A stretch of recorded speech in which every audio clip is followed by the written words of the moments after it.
12 तारीख को ज्वाइनिंग हो जाएगी। तो आप मतलब बिल्कुल कंफर्म हैं? हम ऐसे थोड़ा बोलते हैं। तो अखिलेश यादव क्या करेंगे? तो अखिलेश जी तो भगवान से मना रहे हैं कि हमको बुला लीजिए। जब कोई बुजुर्ग खाट पर ऊपर जाने की तैयारी में रहता है तो कहता है हे भगवान हमको बुलवा लीजिए।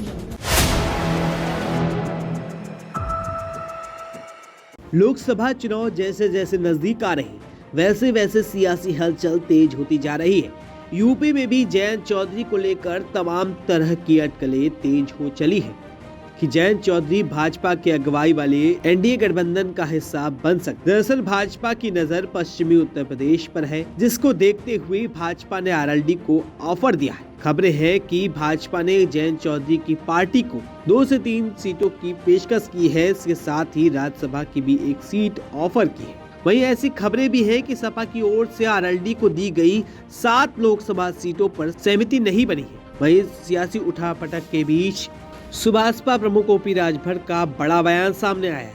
उनका कहना है कि जयंत चौधरी 12 फरवरी को एनडीए में शामिल हो जाएंगे और नतीजा देखिएगा क्या होगा। देखिए ओपी राजभर ने क्या कुछ कहा। बीजेपी में शामिल हो सकती है ऐसी खबर आ रही है।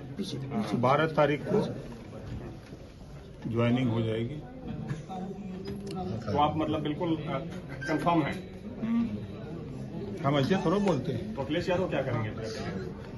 तो अखिलेश जी तो भगवान से मना रहे हैं कि हमको बुला लीजिए। जब कोई बुजुर्ग खाट पर ऊपर जाने की तैयारी में रहता है तो कहता है हे भगवान हमको बुलवा लीजिए। ये किस तरह का बयान है कि बुला लीजिए भगवान? मतलब ये राजनीतिक रूप से आप बयान इस तरह तो नहीं देना चाहिए आपको कि बुला लीजिए। मतलब उसका अर्थ समझिए कि सदन से हम लोगों को बाहर करिए।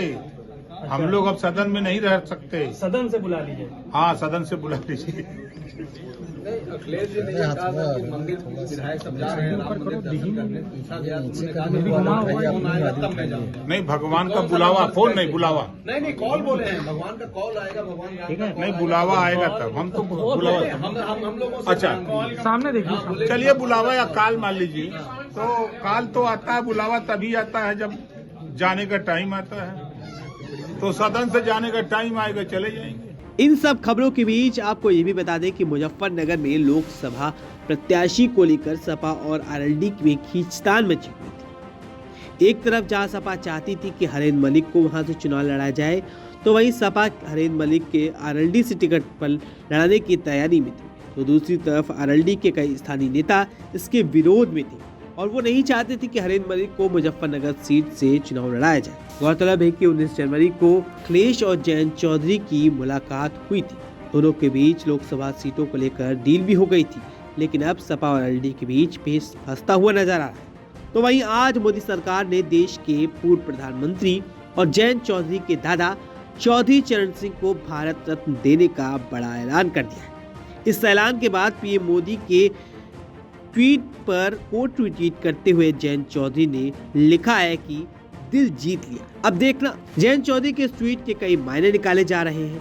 तो देखना होगा कि क्या ओपी राजभर की दी गई तारीख पर जयंत चौधरी एनडीए का हिस्सा बन सकते हैं या नहीं।